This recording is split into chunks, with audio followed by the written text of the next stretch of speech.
Day in the life here at Howe Equipment. I'm in the showroom. I got a couple ATVs. You know, we sell a lot of these used ATVs in here, so this video is a good one because we're going to break down exactly how we inspect these and, you know, the story of me. I was a high school math teacher 4 years ago and started buying and selling used equipment to the point that I've got a full-fledged equipment dealership. We've added brands like Toro. We've got brand new enclosed trailers we started selling recently. We sell Echo products. And of course, as the whole business started, we're selling a really high volume of power sports and used zero-turn mowers. And that's what gives us some authority to speak on this topic today, how to inspect a used ATV prior to purchase. We do a lot here at Howe Equipment. We definitely are well versed. We buy hundreds of ATVs every year from individual private parties. So if there's anyone to learn from that knows a thing or two about ATVs, it's probably us here at Howe Equipment. So this is one that just came in yesterday, has not been fully inspected at our shop, but was inspected as we had someone pick this up in person. So I will say that even before you go and try to go through that inspection process, even before you drive to pick up this piece of equipment, of number one importance, we have gotten the person on the phone and asked some of these very important questions before going. And with us, you know, we're looking at this from a resale standpoint. I want to be able to tell the customer that's buying this from us exactly, you know, the history of the ATV and learn as much as I possibly can to then relay that, you know, over to the next owner. So we've done that in this particular case, talked to this individual on the phone. This happened to be a single owner machine, which is kind of what I'm looking for. It doesn't have to be the case, but you like, as you go in and drive and see this in person, just the details, right, of it being a single owner machine. The fine details, you know, what else does it come with? This happened to come with a battery tender. This just kind of shows the attention to detail was there, which I like. Some things I don't love to see, you know, as we're going around and actually inspecting this thing is broken plastic. That means that it could be abused. I actually brought this up prior to inspecting the machine, and it seemed as though pretty much on a side hill, just very slowly, wasn't even barely moving, and it tipped on its side, and it was kind of the only accident it had been in, something really minor. So that's something really important to look around the machine first of all before you go and try anything mechanically.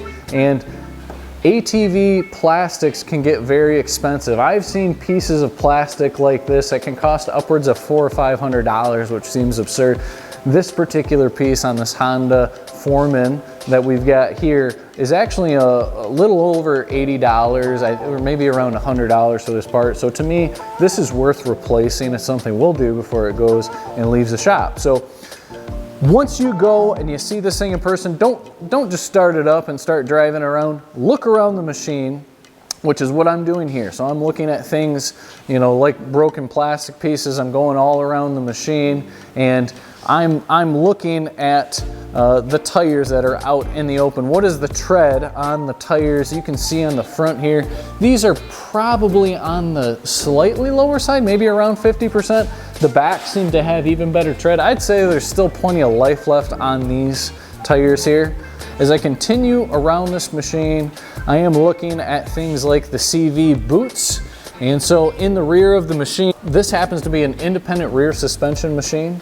And that means that you're gonna have a CV axle coming from each direction out of that rear differential. And I'm looking at these boots, and I wanna make sure there's grease that's in there. I wanna make sure there isn't any grease coming out or rips. There are 8 in total, right, as I go around this machine. So I'm gonna go all the way around the machine and look at things like that. I'm looking at general things like rust. If you see in this particular case, minimal rusting, that's really normal. I can tell that this machine, with how black everything is and the paint, that this did not just sit outside. So that's kind of a good sign as I go around. I want something that's been maintained, that's been indoors. As I keep going around the machine, those are some initial things that I'm checking. And so it depends on which machine you've got. Most of the time, some of the things like air filters are right under your seat. So in this case, that happens to be the case. Sometimes they're in different places on other machines. I like to look at that. So let's see in this case what this looks like. And if you appreciate this video, it does a lot for our channel. We're trying to get to 1,000 subscribers next. So if you could hit that like button, the subscribe button, we would greatly appreciate it. We can take a peek That's a great sign. That looks pretty clean. Doesn't look bad at all. So kind of checking that out. And really, I'm going down and I'm checking. We have a list here at Howe Equipment of things that we check. I'm kind of going through head hunting on this list of things I can check before the machine actually starts. So this is just some of those things. This just happens to be an ATV inspection that was already done by someone on a different machine, but there's a number of things. I'm going to put this, put a link to this in the description. One of those things is, you know, we actually get a tester that we can test the charging system, the battery life, all those sorts of things. Probably things you don't necessarily have, but hopefully when you get there, this machine starts right up. And when I see a dead battery, it definitely seems like it could be something where it's just the battery, but I'm always a little bit skeptical because there's maybe a reason it's dead and they haven't put a new battery in. So I always want to check the charging system. That's a possibility, and not just the battery being dead. And you get into a little bit more costly fixes. You know, we buy mowers that can get pretty expensive, but I'll say the repairs on ATVs can be far more expensive if you buy something that's in rougher condition. So you got to be cautious when buying an ATV or a UTV. So kind of going down the list there and looking around at those things that I can check before the machine actually starts, and making sure with tires, I already mentioned tires. I'm looking for things like dry rot, make sure it hasn't sat outside or someone hasn't just pumped this up right before I got there. Checking for play in the wheel bearings. And really, you can grab the tire and try to push this back and forth, and you do not want to see excessive wobble back and forth. That's when you can have a bad wheel bearing in there. And looking at grease zerts, does it look like it's been freshly greased? Those are kind of more minor things, but just going all around there. You can look at the engine oil, pulling the dipstick, looking to see if it looks clear. Same thing, you can check the transmission oil levels. We go down to everything on this. If this had a winch, we'd make sure that winch was working.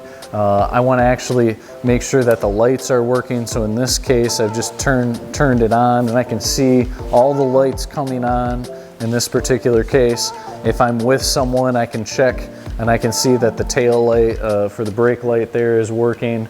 I'm at the point where I want to start this up and hear how it sounds. I'm checking to hear for an engine miss, there should be a smoothness, a consistency to the engine. When you're buying and selling hundreds of these a year, you kind of are privy to what those sounds are, but you can just listen. In this particular case, I'm going to go ahead and start it up.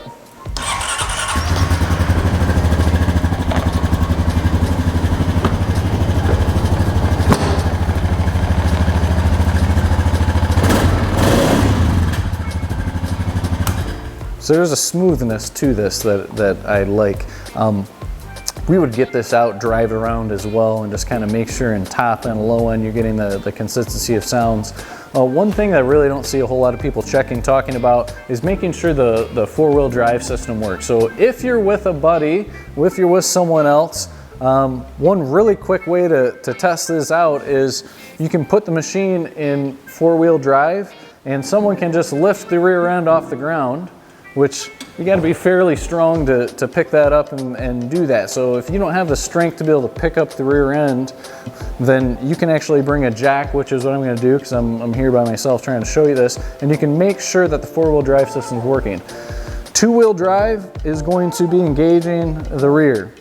Once you kick four-wheel drive on, it should kick in your front differential. So if I lift the rear end a couple of inches and I tap the gas, it should just roll that machine forward a little bit. If I put it in four-wheel drive and it does not move forward, then I got a problem with the four-wheel drive system, which can get real expensive. So let's put this up on the jacks and let's actually see in this case if it's working. All right, we got the machine up in the air, so you see these back tires, they're just an inch off the ground. And I'm gonna go ahead and start it up. In this particular case, the four-wheel drive button is right here, so I'm gonna go ahead and turn it on. We'll put it in four-wheel drive, and we'll see if this engages.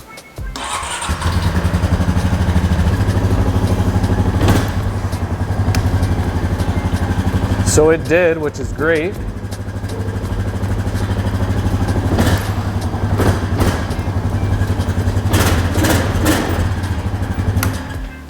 So I actually turned the four-wheel drive off to make sure that it disengaged properly as well, which it did, because after I put it into two-wheel drive, if that's a little bit too much for you, I mean, this is really how you know. You can feel in there if the four-wheel drive is working, but if you're not used to what that feeling is, you don't want any second guessing, this is what I recommend to make sure the four-wheel drive system's working.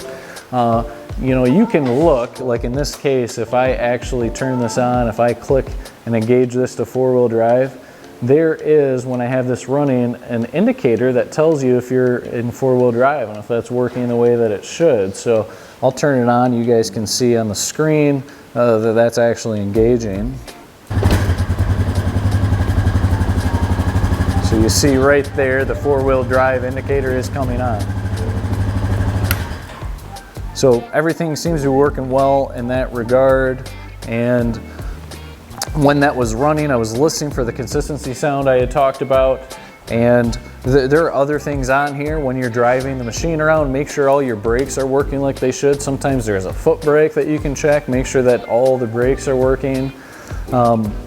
As I've stated, it can be very costly if you get into some of these major repairs on ATVs. You know, prior to starting it, one thing you can do, put your head under the machine, make sure that there are not any oil leaks.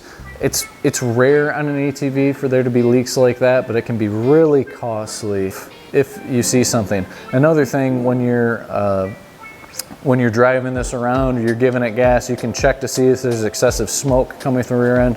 This is a 4-stroke machine, which is taking regular gas. Sometimes you guys may be looking at a 2-stroke that's got an oil mix injection. That's normal to see a little bit of smoke coming from the rear end, but it should not be an excessive amount where it's dripping really heavily onto the ground. Did that help you? Some of the things I was talking about on what to inspect here with this Honda Rubicon, if it helped you, please hit that like button, hit the subscribe button. More content like this. What do you guys want to see? We deal in the world of equipment, so if there's any video or things that you guys want to see, let us know in the comments, and appreciate you tuning in today.